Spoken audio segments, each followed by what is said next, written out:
Hello বন্ধুরা, তোমরা সকলে কেমন আছো? আশা করি খুব ভালো আছো। আর আমরাও খুব ভালো আছি। তো আজকে আমি আবার একটা নতুন ব্লগ ভিডিও নিয়ে চলে আসলাম তোমাদের সাথে শেয়ার করতে। তো ভিডিওটা দেখে তো তোমরা বুঝতেই পারছো টাইটেল আর থাম্বনেল দেখে যে আজকে যে ভিডিওটা তোমাদেরকে আমি শেয়ার করব সেটা হচ্ছে ভাইফোঁটার ভিডিও। তো এইখানে আমার মাম্মাম তার গলু সোনা লাড্ডু সোনা মানে তার ভাইদেরকে দেখো ফোঁটা দিচ্ছে। তো ও প্রতি বছর প্রায় বলতে পারো তোমরা যখন থেকে ওর বুদ্ধি হয়েছে তখন থেকে ওর ভাইদেরকে ফোঁটা দেয়। তো আগে তো অনেকটাই ছোট ছিল, আমার দেখা দেখি ফোঁটা দিত, কিন্তু এখন মনে হচ্ছে আমাকে আর বলেই দিতে হয় না। ও দেখো সমস্তটা নিজে একা একাই করছে, পুরো পাকা বুড়ির মতো। জায়গায় জায়গায় আমি কিছুটা বলে দিচ্ছিলাম, বাদ বাকি দেখো নিজে নিজে কি সুন্দর করে ফোঁটা দিচ্ছে ভাইদেরকে।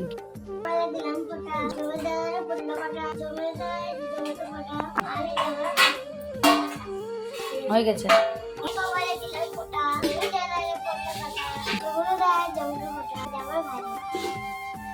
সৃজা যেমন তার দাদা ভাইদেরকে ভালোবাসে, তেমন তার দাদা ভাইরাও তাকে খুব ভালোবাসে। তো ওরা তো আমার মাম্মামকে খুবই ভালোবাসে। দেখো কি সুন্দর করে দাদা ভাইদেরকে ফোঁটা দিচ্ছে। আর দাদা ভাইরাও কিন্তু খুব ভালোবাসে আর ভালোবেসে ফোঁটাটা গ্রহণ করে। প্রায় অনেক ছোট থেকেই 1 বছর বয়স থেকে দাদা ভাইদেরকে ফোঁটা দেয়। আর দাদা ভাইরাও ফোঁটা নেওয়ার জন্য এই দিনটার জন্য অপেক্ষা করে। তো দেখো কি সুন্দর করে দাদা ভাইদেরকে ফোঁটা দিচ্ছে। আর আমার মাম্মামের আরও দুটো দাদা আছে, ওদের একটু অসুবিধার জন্য ওরা আসতে পারেনি, ওদের এবার ফোঁটা হবে না সেই কারণে আসেনি। কিন্তু আমার মাম্মাম সকাল থেকে অনেকবার বলেছে যে মা দাদা ভাইরা কখন আসবে, এখনও আসছে না, মানে ও সবাইকে একসাথে ফোঁটা দিবে। 4 ভাইয়ের 1 বোন, বুঝতেই পারছো কতটা আদরের। আর দাদা ভাইরা ওকে কিন্তু খুবই ভালোবাসে। ওর 4টে দাদা আর ও একটাই বোন।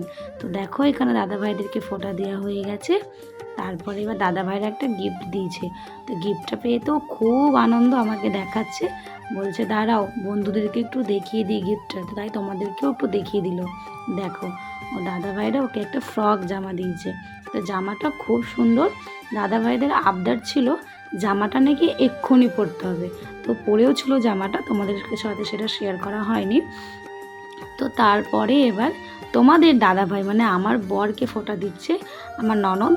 তো সবার একে একে আজকের দিনটা তো ফোঁটা সবাই অপেক্ষা করে থাকে, ভাইরাও যেমন অপেক্ষা করে থাকে, বোনরাও কিন্তু ফোঁটা দেওয়ার জন্য অপেক্ষাতেই থাকে। তো যাই হোক আমার ননদ আর বরকে ফোঁটা দেওয়া হয়ে গেল। তো এবার যাচ্ছি আমি, এতক্ষণে প্রায় 4:30 বাজে, এবার আমি যাচ্ছি আমার দাদাকে ফোঁটা দিতে। তো অনেকটাই তাড়াহুড়োতে আসলাম, কেন তোমাদের দাদাভাই আবার গেল ফোঁটা নিতে ওর মামার মেয়েদের কাছে। প্রতি বছর ওর দিদিও ফোঁটা দেয়, আবার ওর মামার মেয়েরাও ফোঁটা দেয়।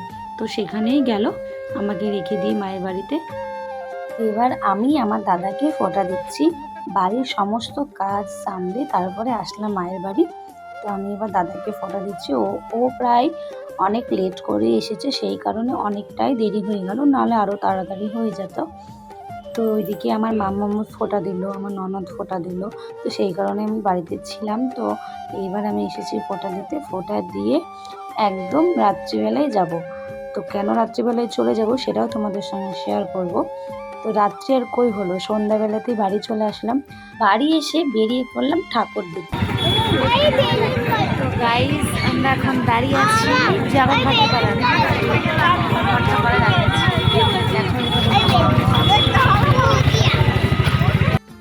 তো আমরা ঠাকুর দেখতে চলে এসেছি, কারণ আগের দিন ছিল মামামের প্রোগ্রাম। তো ডান্স প্রোগ্রামের জন্য আমাদের ঠাকুর দেখতে যাওয়া হয়েছিল না। তো জিয়াগঞ্জে সুন্দর সুন্দর ঠাকুর হয়েছিল। তো সেই কারণে আমার বর বলল যে চলো আজকে দিনটা ঠাকুরটা দেখে আসি, নাহলে আর সময় হবে না। তো সেই কারণে আমরা আজকেই চলে আসলাম ঠাকুর দেখতে। আর জিয়াগঞ্জে প্রচুর ভিড় হয়েছিল, যেমন দুর্গাপুজোয় ভিড় তেমন কালী পুজোতেও ভিড়, সত্যি। তো এটা হচ্ছে জিয়াগঞ্জ ভট্টপাড়া। তো ভট্টপাড়া হয়েছিল এই একটা সুন্দর লক্ষ্মীনারায়ণের একটা মন্দির হয়েছিল।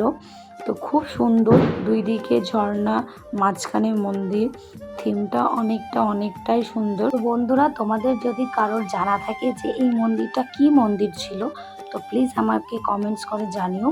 আমি ভুলে গেছি মন্দিরটার কি নাম ছিল, ওখানে মাইকে অ্যানাউন্স করছিল কিন্তু আমি ভুলে গেছি। আর এদিকে দেখো আমার পাকা বুড়ি তোমাদের সঙ্গে কিছু একটা কথা বলছিল, তোমরা কারা কারা বুঝতে পারলে সেটাও কমেন্টস করে জানিও।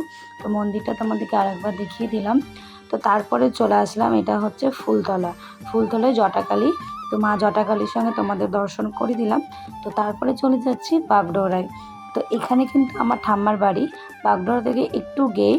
তো যাই হোক, এইখানেও একটা কত সুন্দর মন্দির হয়েছিল, চারিদিকে মন্দির আর মাঝখানে একটা ফাঁকা মাঠ। গাইজ দেখো কত কত কত ভিড় হয়েছে। তো সত্যি এতটা আনন্দ হচ্ছিলো, এতটা ভালো লাগছিলো তোমাদের সঙ্গে, তাই জন্যই পুরো ভিডিওটা আমি শেয়ার করলাম। তোমাদেরও আশা করি খুব ভালো লাগবে।